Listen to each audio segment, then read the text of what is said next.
Twitch has accepted the stream. YouTube has accepted the stream. Oh, and one other thing. I need from you, Richard, the link, or else for you to put it up on the Western New York Peace Center. I can put it up, so that'll save you some time. Thank you. You want me to put it up before the show starts or after it starts? You can put it up whenever it's most convenient for you, really. All right. Okay, so you see the timer? Yes. All right. When it says on the air, that's when you're on the air, okay? Yeah, I never forget. Here we go. And then towards the end, I'll sort of give you all a warning, but you can see it. But that we'll just, we'll have like final words kind of thing. And then, yeah. Okay, here we go. It'll be just under an hour. Okay, thanks. Welcome to Talking Peace with the Western New York Peace Center, being recorded by Richard Wicca, our producer, at Think Twice Radio in the home of the future. Thank you so much, Richard, and Think Twice Radio. We also thank our friends at Buff State, Buffalo's original alternative radio station, WBNY 91.3 FM. Thank you so much, Buff State, and the communications and radio station. And while we're thinking of thankfulness, I do think of our Indigenous friends and that actually people who have been so put upon, both our Indigenous friends as well as enslaved people who, in spite of just horrific treatment in the hands of oppressors, which includes heavily on the colonialism and the stealing of indigenous lands and the enslavement of peoples, that our Indigenous brothers and sisters start every day and every event with gratefulness and with remembering Mother Earth and all the gifts that have been given to us for a good life that we should be able to have in this creation, with all the wonderful plants and animals and all the different elements of the creation that give us so much beauty and give us everything we need if we would only act as originally instructed so that life could continue in this creation. So when we think of that, they just say, thank you. And so I am thankful. I'm thankful for all of that. And I'm very thankful that we have two very exciting guests with us. And what we're going to be talking about, why not diplomacy at Ceasefire Now, especially for Yemen and Gaza and Israel and Palestine. And so our two wonderful guests here are, I'll just go around, is first Aisha Juman, Dr. Aisha Juman, who is an epidemiologist and is the executive director of Yemen Relief and Reconstruction Foundation. Welcome so much. We're so glad to have you here, Aisha. Thank you. Thank you very much for having me. Oh, thank you so much. You are so kind. You're so kind and you're so hardworking. Oh my God. All the things that you're in the middle of and that you're always got the latest information and putting it to the use it needs. So thank you. Thank you so much, Aisha. And of course, friend of the show and at least Nobel Peace Laureate nominee, and just such a wonderful activist, lifelong activist and friend of the show, and board chair at World Beyond War, and also heading up, which we'll talk some more about, Merchants of Death Tribunal, our friend Kathy Kelly. Thank you. Welcome, Kathy. Greetings. Hello. Thank you. Thank you so much. I'm so excited to have you both on the show because it's just such a crucial topic, and it's one that so many people are suffering so much. And the solutions, I would almost say, I always think of simple but not easy. But anyway, before we get thoroughly into it, I want to just quickly say, when we think about why not diplomacy, think about what's going on in Yemen, in Gaza, what are the values that come to your minds most prominently? So, and I think we'll just go first to you, Dr. Juman, Aisha. What would you say for some of the values? Justice. Justice is always something that is on my mind every time I see something like this happen. And then the other one is mercy. We need a lot more mercy in our world. Yes. Beautiful. So important. Thank you so much. And Kathy? Sharing resources.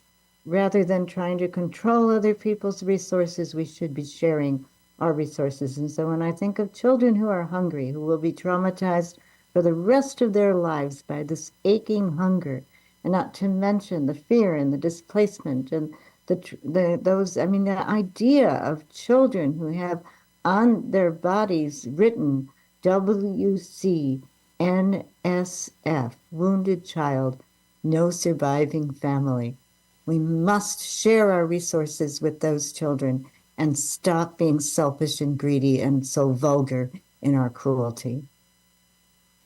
Thank you. Yes, we need to do things so differently. It's such an outrage what's going on. So I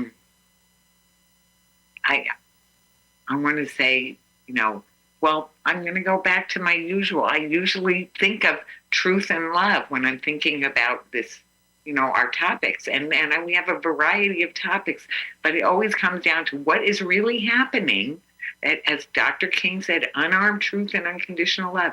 That unarmed truth of what's really happening, that people are really being massacred, and that there's a lot of excusiology that's going on or misguided thinking, and there's not people coming to the table, and then back to the love.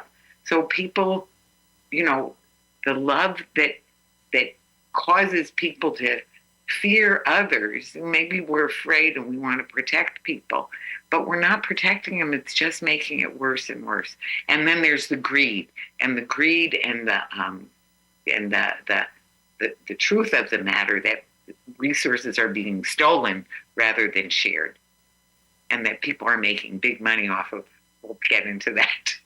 Big money off of it. So let us just start with telling. So now that we've talked about some of the values, that let's start with what is really going on.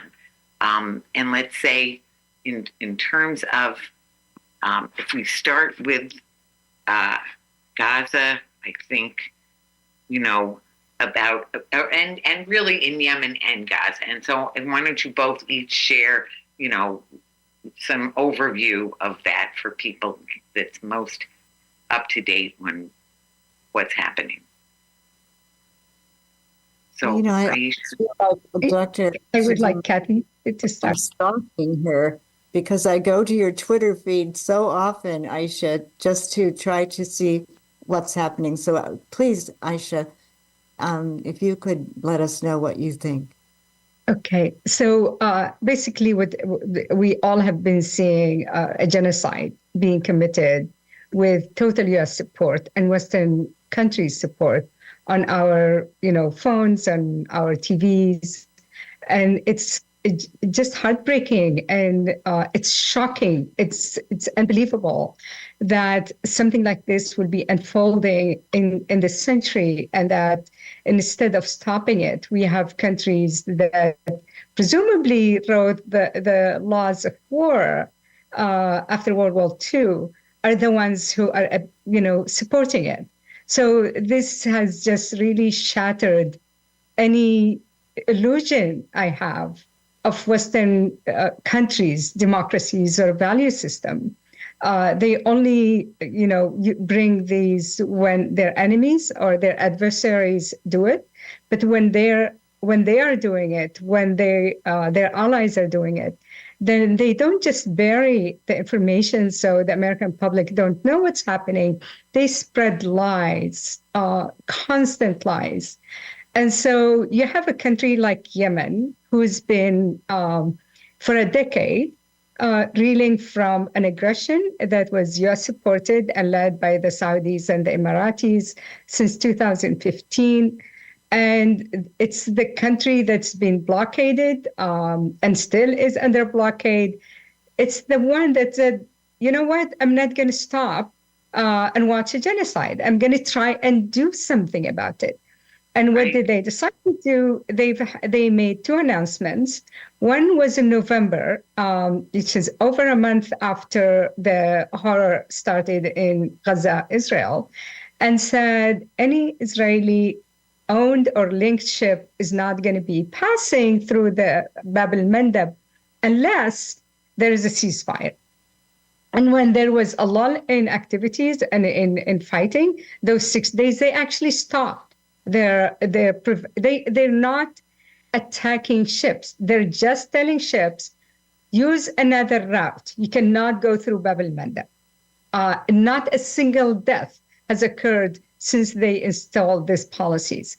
Of course, nothing happened, and instead of the U.S. doing something about it, they decided to send, military ships to the Red Sea that belongs to Yemen, and they decided that they are going to be fighting and deterring. That's the word they use, which is we need to be very careful with U.S. use of language. They're not deterring. They're actually attacking Yemen. The second item that the Ansar Allah and the government in Sana'a did was in December. And in December, they said, okay, since, there's so much need in Gaza and no food or medicine or anything is entering Gaza, and that now we're, a few months after October, they said no ships, regardless of who owns it, is going to go to Israel until humanitarian aid is allowed into Gaza. Who would say no to this? Which person in the right mind will say we should not allow food and fuel and medicine enter into Gaza, which is actually, by the way, U.S. policy. U.S. policy is saying we're trying to get aid into Gaza, yet they haven't done anything about it. So when Yemen said no ships, regardless of who owns it, can pass to Israel until, humanitarian aid enters into Gaza, the U.S. started bombing Yemen. It's like, how on earth does, and again, not a single person died from any of the Yemen attacks. They basically instruct ships that are going to Israel or linked to Israel to find an alternative route. And there is an alternative route. Yes, it's a little bit more expensive, but it doesn't compare at all to genocide and preventing food and medicine getting into Gaza. So that's where we are. With U.S. had already targeted 100 sites in Yemen with airstrikes and also from, firing from the military ships in the area. The UK supported them in that endeavor. And the last one was actually this week, where they bombed a park during the day when it was the most busy in terms of people attending the park. So that's where we are with what's happening in Yemen. There is so much information. They're saying Yemen is not allowing all ships, which is a lie. They're only preventing those two ships. However, once the US and the UK started targeting Yemen, the Yemeni in Sana'a said, okay, now US ships and UK ships can't pass either, which I think is only fair. If you're going to be bombing us, we're not going to allow you to pass through. So I'll stop here, but it really, and the U.S. State Department keeps, producing videos. Blinken is saying it has nothing to do with Gaza. If there is anything the listeners need to know, is what the Yemenis do is actually protecting the people of Gaza. And this is actually required of all countries under the Geneva Convention. And Kathy, would you want to and maybe a little more about what's going on in Gaza. Well, And whatever you the want to add. the people that have survived in Gaza have experienced day after day after day of bombing with 2,000-pound bombs, with 150 milliliter bullets being shot from extremely sophisticated weapon systems that the United States has equipped Israel with. There is no let up in the United States sending of weapons, and that never has this come in front of the U.S. Congress for a vote since this tragedy has begun. And the United States double standard just seems to sink to a new low and then another new low, and to the point where it almost can't be believed. So many of the people in Gaza depend on UNRWA, the United Nations Relief and Works Administration. There are, I need some help with this. I think 30,000 UNRWA workers in Gaza, or in the region, and at least 1,800 inside of Gaza. And because of a report that wasn't investigated, verified, vetted, that there were, at first they said 12, then they said 10. Now I think it could be down to maybe 2 or 3 people working with UNRWA who are part of Hamas, but Hamas is part of the culture in that enclave of people who've been trapped and imprisoned. Then this was used as an excuse for the United States to stop the aid that the U.S. channels through United Nations Relief and Works Administration. Well, the U.S. has said, well, we already gave the 300,000 that we're supposed to give. But now you've got the Republicans rushing in saying, oh, stop it all completely, never again give UNRWA assistance. So then meanwhile, you look at blockade. I mean, I came at this from the years of going back and forth to Iraq under blockade and seeing more and more pediatrics wards filled up with children who looked like wizened little old men as the juices flowed out of their bodies, and they were starving. They were being starved by U.S. policies. The U.S. helped blockade Yemeni air, land, and sea ports. Aisha couldn't go over and see her own family, and she had to engage in the most incredible contortions to try and get the aid that her group, the Yemen Relief and Reconstruction Foundation, wanted to send. By the time they get some of those materials past this blockade, they'd be expired, they'd be spoiled. So people in Yemen understand blockade and bombing. And when we see the Friday demonstrations in Yemen, and it's a sea of people every week, massive. Of course, people understand what's been going on in Gaza. They've been experiencing it. And of course, Gaza's been under blockade and under siege. Now, you think of the massive suffering and loss of life and generational, intergenerational trauma caused by, just imagine, only the blockades. And then when there's blockage of United States shipping, and maybe some people on Amazon might get their products a little bit later, suddenly it's caused to get the big guns out, the arsenals, the cruise missiles, and it's also futile and foolish. Even Newsweek, I told you I'm on Aisha's Twitter site all day long, and today she posted from Newsweek, they said it's insanity. I mean, this is the mainstream outfit, Daniel DePetris, saying this is the definition of insanity because it's not working. They think they're going to be able to bomb the Houthis out of being able to launch these. They can't find those missiles. They put them on the back of, trucks that then pull off and go in heights. They're no match for the agility of what the Houthis are able to accomplish. And there are defections. I wish Aisha could speak a little bit more to what's happening on the ground in terms of defections and people saying, you know what, we weren't with Ansar Allah before, but we are now. Yeah, thank you, Kathy. I would also say about the UNRWA report that Israel actually supplied to the US government, and Channel 4 in the UK got a copy of the report, and there isn't even a single person. It's all unfounded. And so this was published just 2 days ago by Channel 4 in the UK. This is not a friendly station. This is a UK station where they said there isn't a single evidence in that report. But that's actually how these lies, are intended, the intention of it. So spread lies, have a policy that, is devastating to the natives.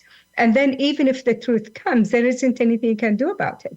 This was true of the babies that they said were killed and mutilated, the 40 babies, remember that story? And there was zero evidence of that. This is true of the rape. There is zero evidence of that. So it's always, let's spread lies that forms policy, and then even if it turns out to be lies, there is nothing anybody can do about it. And people, once it's exposed, don't even know it was exposed and it's a lie because it's not covered the same way. So this is quite actually disturbing. And these are people who have, studied the media and know the impact of, spreading misinformation. And in terms of the support of the Yemeni people for Gaza and for the Palestinians, I need to say here that Yemenis, not just they understand what it means to be under a blockade and also under bombardment, they also are willing to take that cost in support of Gaza and in support of the Palestinians. So you have a population that knows exactly what it means, and yet it's saying, if that's what you're going to do to us for our stand, we're fine with it. Because, this is how principled they are on this. And we're not just talking about Ansarullah, we're talking about the whole of Yemen population. You have, we see pictures of every Friday of demonstrations in Sana'a, but similar demonstrations are happening in every single city of Yemen. And, these are, I would say, between 3 to 4 million people every Friday come out in support of Gaza and in support of Palestine and calling for a ceasefire and calling for humanitarian aid to get into Gaza, knowing that how much it's going to cost them. And we have seen how the U.S. started bombing Yemen, and we've seen also yesterday where the State Department and the U.S. is saying, you know what, that peace deal that you're going to have, that was going to pay salaries, it's not going to happen. We're not allowing it to happen. So the U.S. not just is bombing Yemen, is now derailing the peace process in Yemen. Going back to the support in Yemen for Gaza and for Palestine, a lot of the group that had been fighting Ansarullah and the Sana'a government in the last 9 years have actually are supporting Ansarullah's position. Their most vicious enemies who've written, just really vile things about them are now coming and supporting them.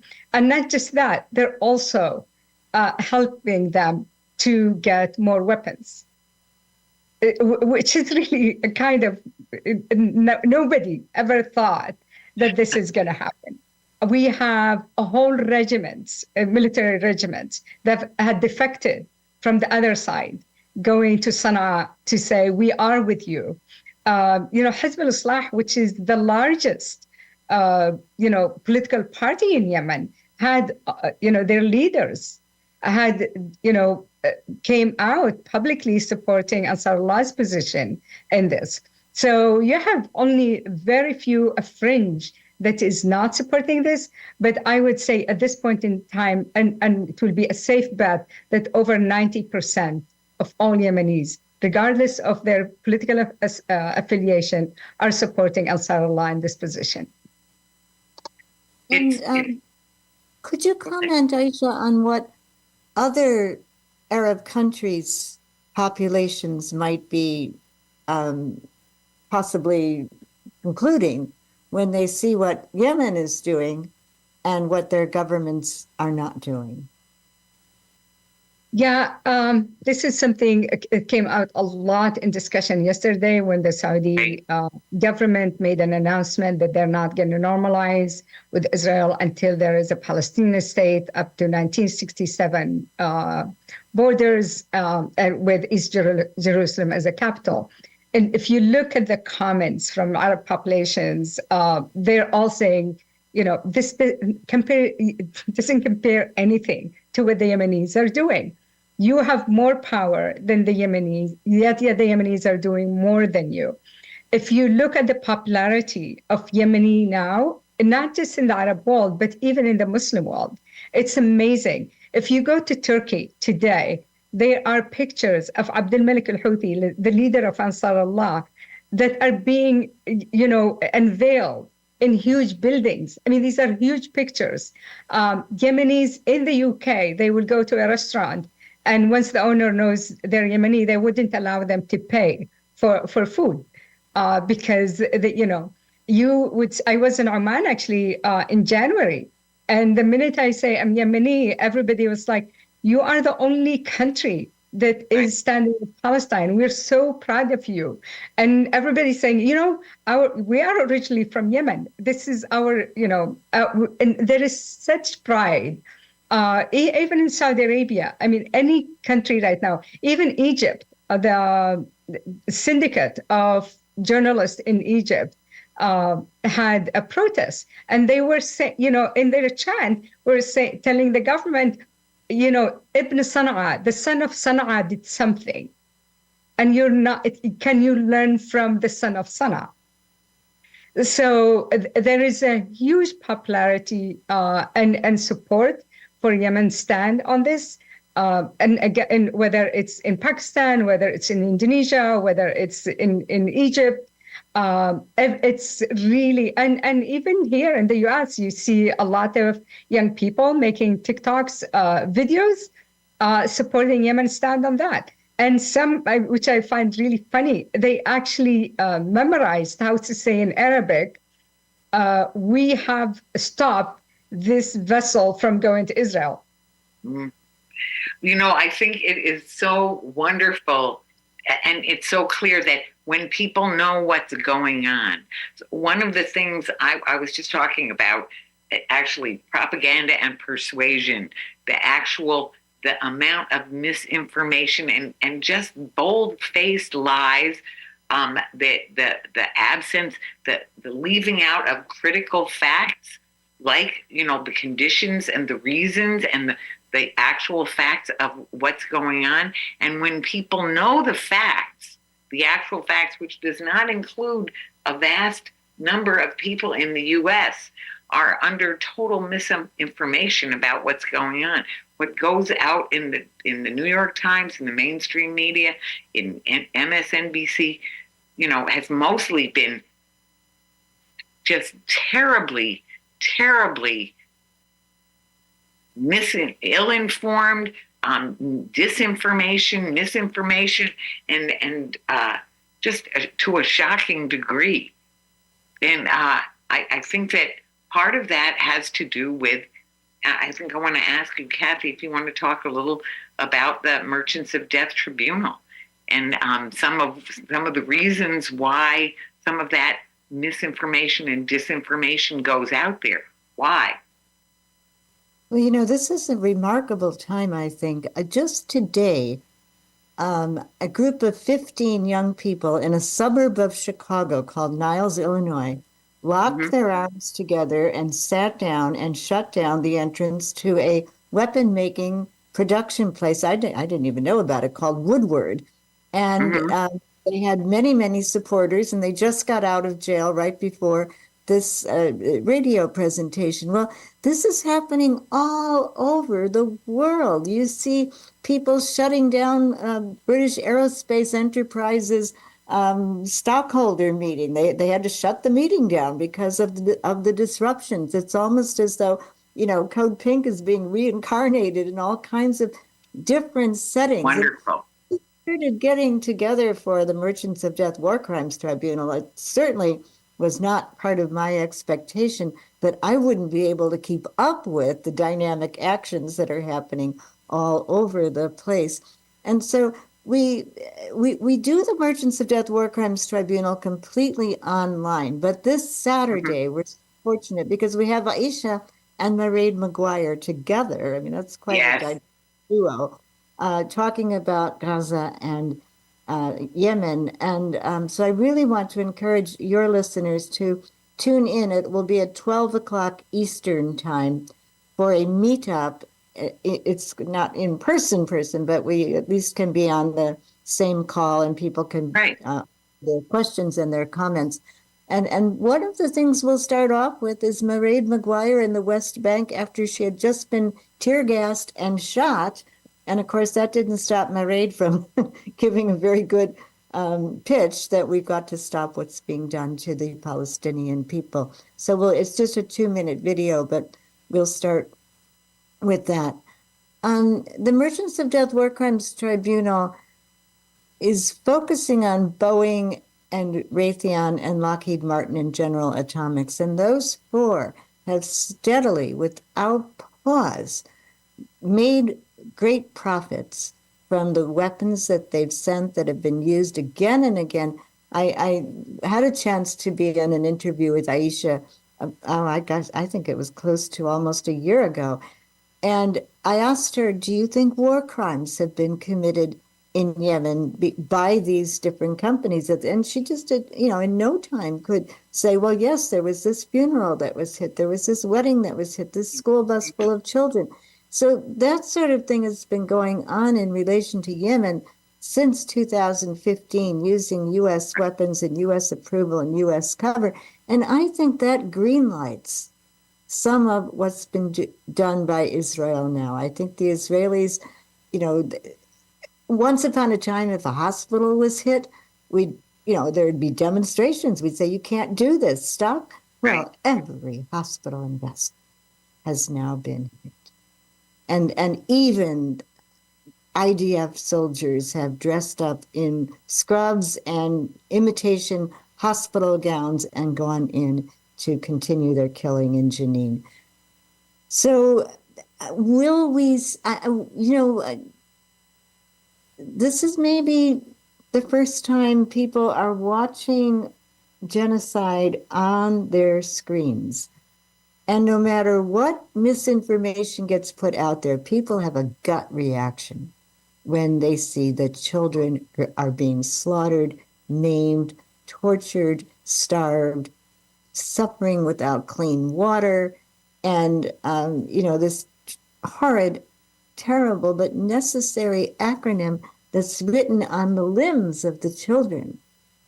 WCNSF. Wounded child, no surviving family. Or the children who know that their parents are writing their names on their limbs in case the family is separated through bombing or these terrible raids. And then when you think about Israeli soldiers putting out on their screens videos of them dancing and celebrating and making mockery. It's just a terrible, terrible, wrong, cruel situation. But I think people are beginning to say, okay, I know what side I'm going to be on, and it's not on the side of the people who are acting as barbaric and brutal. I just want to recommend a BBC interview. It's a remarkable piece of work of mercenaries, U.S. mercenaries who were being paid millions by the United Arab Emirates to come over and act as assassins in Yemen and then train others to act as assassins. And if this is what the U.S. exports, mercenaries, weapons, new ways to use the drones so that they can supposedly target people, and then now quadricopters can go in through the buildings with rifles mounted on them. This is insane. And who wants to keep supporting this? AIPAC will keep purchasing U.S. senators and congresspeople, and that's why we also have to, The demonstrations, yes, but we also have to do the hard work of continuing to call and write and Yes. hold fire the feet of every single elected official who continues to say, well, like they said to Aisha, oh, there's no blockade. That's what they told her about Yemen. Or, yeah. So Aisha, if you could talk a bit about your encounters with legislators, I think that's also instructive.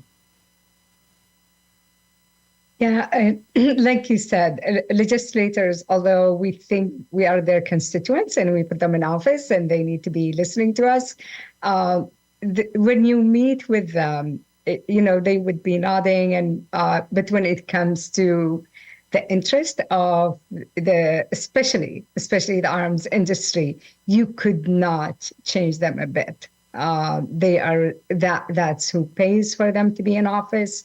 I remember an interview that was done with it was Lockheed Martin and Raytheon when there was potentially going to be a peace in Yemen, and they talked to their shareholders to tell them, "Don't worry about it. First of all, there's peace is not going to happen, and then we still have a huge market in the Middle East. This is all talked." I mean, they said that to their shareholders, to their board, that not to worry, we will still continue to be, the Middle East will continue to be our biggest market. And so they know and they know exactly what they're doing. They know that all this money is blood money, and they're fine with it. But they're fine with it because they make money out of it, and it's our elected officials that need to be responding to us. They need to stop supporting them. The election system and the financing of election system in the U.S. is really dismal for a democracy where they are held hostages to these people who have money, and a lot of them want their interests. They don't want the interest of the general public or the American population. And so I think we definitely need reforms for financing elections. And I'm not sure that that Congress is going to be voting to support that. Look at what's happening now with, the progressives. Every single one of them is being targeted by IPAC because of their stand on Gaza and Palestine. And they're putting millions of dollars to make sure that they boot them out of office. So what do we get at the end? We get warmongers who will support special interests. And the special interest, unfortunately, their interest is against 90% of our interest of the population of the US. How do we make change in that? I think this is an important topic that we as American people need to be talking about. And how do we take, I would say, dirty money, blood money out of our elections? It's been extremely difficult to talk to our elected officials when it comes to the arms industry.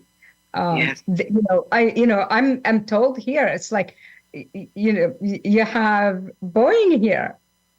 Do you think that they're going to listen to you or even half of their constituents over Boeing? So it's issues that we need to contend with.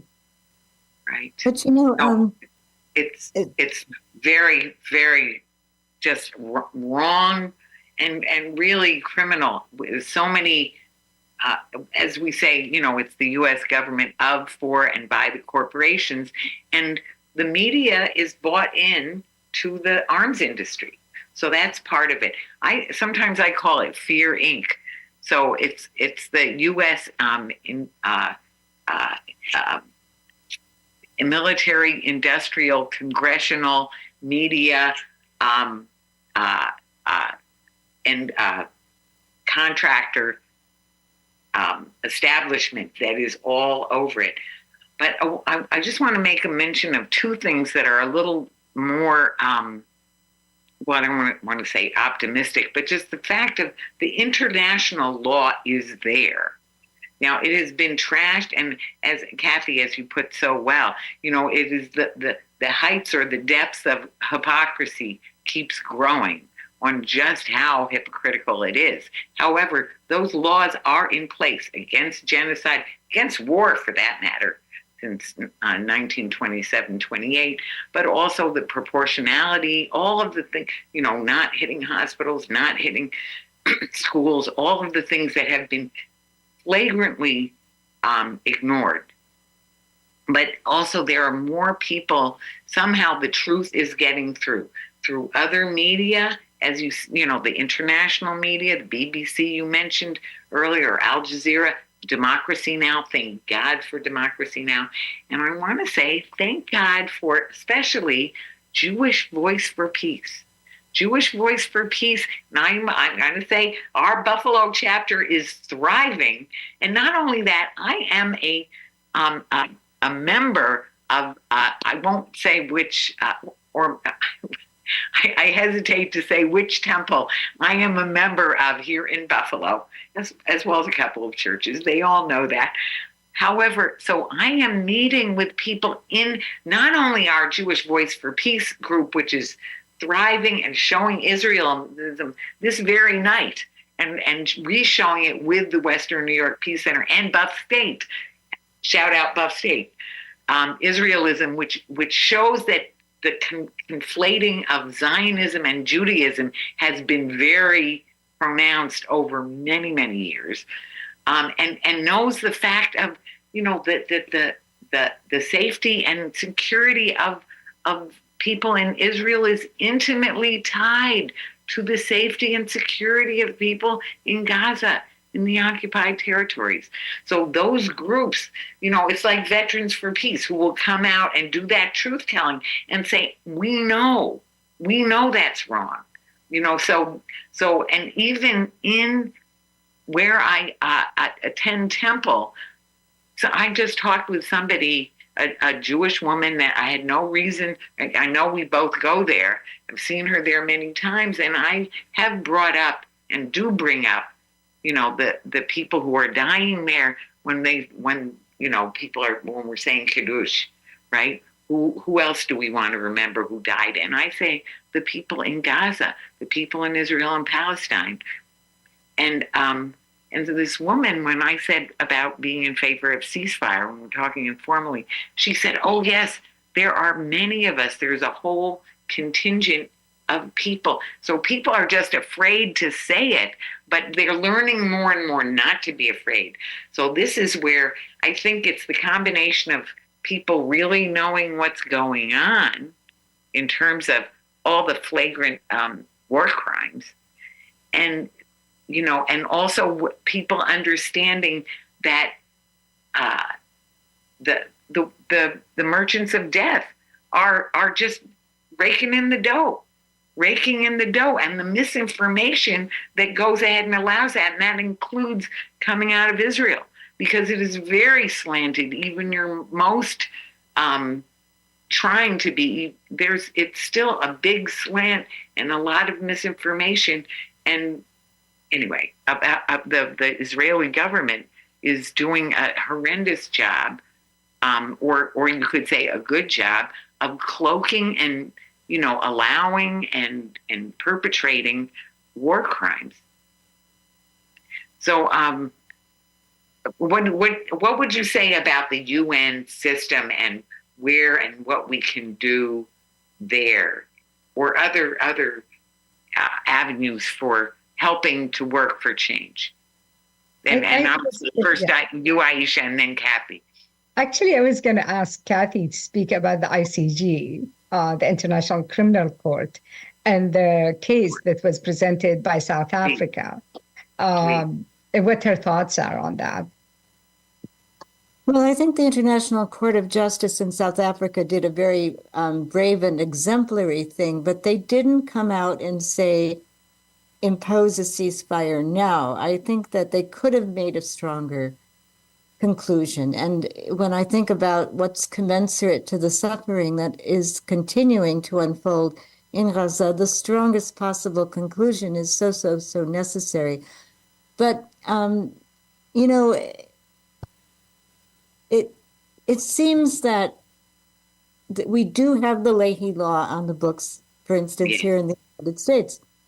And if there are violations of international law, then aid shouldn't be going forward. We've already got that law. We've got the possibility that Senator Sanders now is definitely going to be much more vigorous in saying that there shouldn't be another dime spent going to Israel because of the violations of international law, because of the violations of U.S. law. So I think we all have something we can hook our efforts onto in terms of letter writing and calling, constant letter writing, constant calling. And at least the International Court of Justice began to put forth the word genocide as something that could definitely, in that 84-page document, be invoked as descriptive of what Israel is doing. So it did make a big contribution, I think, in that way. But it's almost as though, there's a kind of a choreography and you have to turn your attention to whatever the pressure point is at a given moment sometimes. And it's not the same for everybody. But I do want to say that, okay, we don't have think tanks like the ones that back up the major weapon-making corporations. But I watch Hassan Al-Tayyab from the Friends Committee on National Legislation, Shireen Al-Ademi in Michigan, Aisha, and for years they've been a think tank that's been strong and resilient and clear, and they've educated. So, I mean, why are all these young people out on the streets? Why is it that Jewish Voice for Peace rabbis are going to get together with Black Christians and walk from Philadelphia to Washington, D.C.? They've been educated by the kind of small group, grassroots, volunteer think tanks. And so I think we should be very, very grateful for that strength. And, keep reminding ourselves it's happening worldwide, maybe not to the extent of the Friday gatherings in Yemen, which are just utterly overwhelming. But you do, this isn't stopping. I used to say, the world came closer than ever before to stopping a war before it started in 2003 against Iraq. But then where did it go? Gone. Right. But this isn't stopping. This is continuing, and we will continue to see the kinds of shifting alliances that Aisha described are happening inside of Yemen. We're going to see those shifting alliances. You've got Time Magazine reporting on some of what Aisha just told us. You've got Newsweek just today saying that this is insanity to keep on doing the same thing over and over again when it doesn't work. And just that gut reaction of so many people that they don't want to continue to watch a genocide happening more or less on their shift. So we do need to give people the tools to, I noticed that Code Pink is standing out there with the phone number. Call your congressperson, call your senator. We've got to write the letters. Robert Naiman gives materials all the time for what to write to the various senators and congresspeople. And then to keep this internationalized as best we can is really, really also important. I hope that President Biden caught on that in New York, there's a lot of discontent. And if he wants to campaign now for a future election spot, he might really need to revise what he's saying about Yemen, about Gaza, about Israel. And this idea of unwavering support is a sick and cruel notion. Yeah. Well, go ahead. Vicky, I was just, so there were two things. One is about the ICJ. When it happened, when South Africa presented its case, none of the U.S. main media covered it. But when Israel presented a rebuttal, then every single one of them reported it, which is kind of really, the bias is so blatant. They're not even trying to hide it anymore. I also want to say that actually Israeli media is much better than U.S. media when it comes to issues that with Israel. Absolutely better. I actually read and follow Israeli media to get more facts than I can get from US media on Israel and Palestine. So it again, it shows that the bias. And I remember when Twitter used to say anytime a news agency prints something, they will say this is a Russia affiliated media or this is a China affiliated media. I think we need to start writing when the New York Times and all of these CNN, we should say US affiliated media. And I actually started doing that in my tweets because we need to let people, these are mouthpieces of the government. These are not, we don't have independent media in the mainstream media. A lot of these people, for access to the government, are willing to print what the government wants. So I will be, I'll be in for the scoop. So so I think we need to hold the U.S. media, especially the mainstream media, responsible, and we need to expose them for who they are and what they are. That they are mouthpiece of the U.S. government. That's basically what they are. The second thing I wanted to mention, and you asked about Vicky, was the UN. What is the UN ability to do anything? As long as we have the Security Council where the US can veto any proposal that comes in front of it, it's really actually quite disturbing. I want to share that when Yemen, when there were a lot of kids being killed, there was a UN organization that had a list that's called a list of shame of countries that kill children. So 3 times they would list Saudi Arabia, and the US will pressure them to remove Saudi Arabia from the list. So the US has a huge influence over what the UN can or cannot do.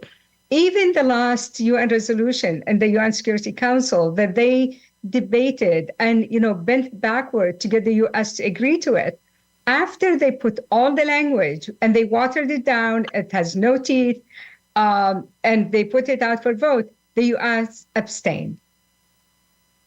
And so that's one of the issues we have. However, right now, what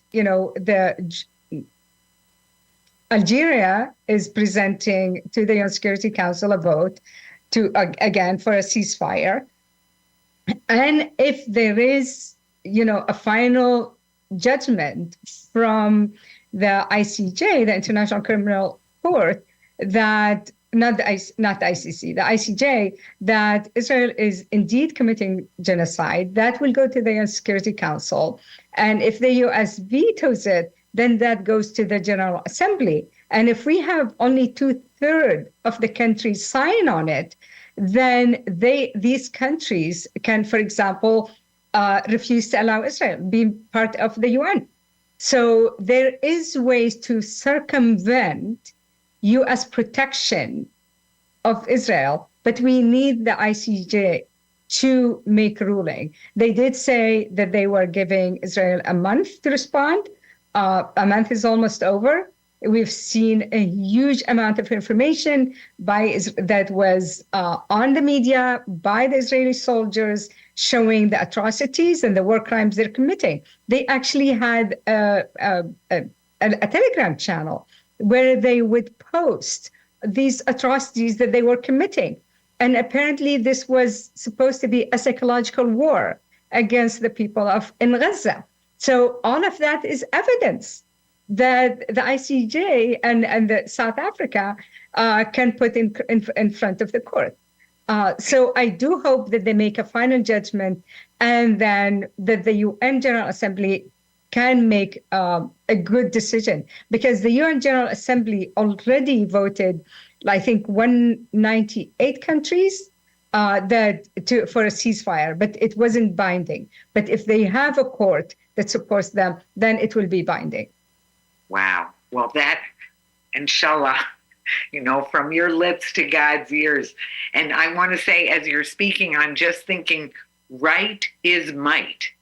Right is might, because we are right about this. That just to, what I always feel the recipe is ceasefire, diplomacy, stop the arms sales, and use international law for all of our conflict areas. It's just, again, simple but not easy. But the other thing is people power. So whether it's the power of, the preponderance of people, when the people know what's going on, and even for the countries, when the countries have some independence. So what you were saying about General Assembly is also very helpful. But I'm very aware that we're running out of time, and I'm so excited having you both here with just so much experience and knowledge and courage and insight, and we're just so thrilled. So I just want to remind people that Saturday the 10th at noon, there will be the War Crimes Tribunal special meetup at noon Eastern Standard Time, and people should go to merchantsofdeath.org, sign up, and you'll have a wealth of videos and all kinds of evidence and information, some of which comes from Aisha, I know, and all kinds of things that Kathy and Brad, and other people associated have put together, some very highly impactful. We just have to spread that. So I want each of you to give your sort of final thoughts that you'd like to share, just for a little bit. So Aisha and then Kathy. So. Yeah, I feel very hopeful. And the reason I feel very hopeful, I think Generation Z and the young people are just amazing. They are not, they're not watching the mainstream media. I think that's what's working for them. They're finding the information themselves. They are critical thinkers, and these are the leaders of the future. And they have risen to the occasion. They are the ones who are, out in the streets. They are the ones who are exposing the genocide that's happening in Gaza and the war crimes that's happening in a lot of different places, whether it's in Yemen or Congo and any other place. They've been really amazing to watch. And that's why I'm hopeful for our future with these young people. If you looked at the polls, I think 80% of them disagree with President Biden policy on Palestine and Gaza. At least 50% of them think there is genocide in this age group. So it's very heartening to see the young generation not blinded, like my generation. I felt very lonely sometimes. I feel very lonely sometimes in my generation. There aren't as many people who are willing to look at facts and speak up. Even if they agree with me, they're afraid and intimidated to speak up. These young people are not afraid. And like you said, a lot of the young Jewish people, whether it's with Jewish Voice for Peace or any other organization, have just been exceptional. And there are a lot of people like them from all faiths. Hallelujah. Alhamdulillah. And Kathy, just a very... Well, I think the beautiful symbol is that one of the judges for the Merchants of Death War Crimes Tribunal is Aisha's daughter, Arwa Muqdad. And she's herself an accomplished scholar and a reporter, and the artwork that runs through the family is stunning. So Aisha, I learn from you every time I'm with you, and I know that in just a couple more days I'll learn more. So please, folks, think about joining Mairead Maguire and Aisha Juman on Saturday. And also let's think about the Brown students. There are 16 of them fasting from all solid foods because they want their university to divest. And so, follow the young people. And let us hope that the young ones that are starving and in agony right now in Gaza and in Yemen will somehow be spared, and that we can begin to share our resources and build bridges, not to go over and control other people's land, but rather to be able to say, we don't have a God-given right to take other people's precious and irreplaceable resources, and we're sorry for all that we've done before. Thank you. Thank you. I can't thank you both enough. The words really won't say just how grateful. So we're in solidarity and courage and thanks. So this is Talking Peace, and together we've been talking peace in truth and love. And thanks to Richard. Thank you. Thank you so very much. Thank you so very much. Thank you, Richard. But thank you both so much. What a powerful, powerful show this will be. So, yeah, and we just have to keep getting the word out, and we will. So we have, and as you say, inshallah, all of this will come together, and just may it be quickly. That's all. It has to be quickly. But anyway, it will has to be. So grateful to you both. Thank you so very much. I can't thank you enough, really. So I'll be there. I'll be there on Saturday, of course. I'm very grateful to be there. And actually, I think about that power lunch with Marie, the power lunch at in Salt Lake City, right? Yeah, that was a good one. Yeah. Anyway, and Aisha, thank you so much. I'm so excited to be on those two groups where I'm getting all the information. I can't quite keep up with it. I keep trying to catch up with it because it's always going further because things keep happening and you're right on top of them. And both of you, honestly, you are making such a difference, and I'm just so grateful to you both. Thank you. Thank you both very much. Thanks so And much. wonderful to see you, Kathy. Bye-bye. Bye-bye. Blessings. Thank you both so much. Thank Big you. hug. Thank you, Love. Richard. Bye-bye. Bye for now. Thanks so much. Okay, there you go. You did it. There we go. There it was.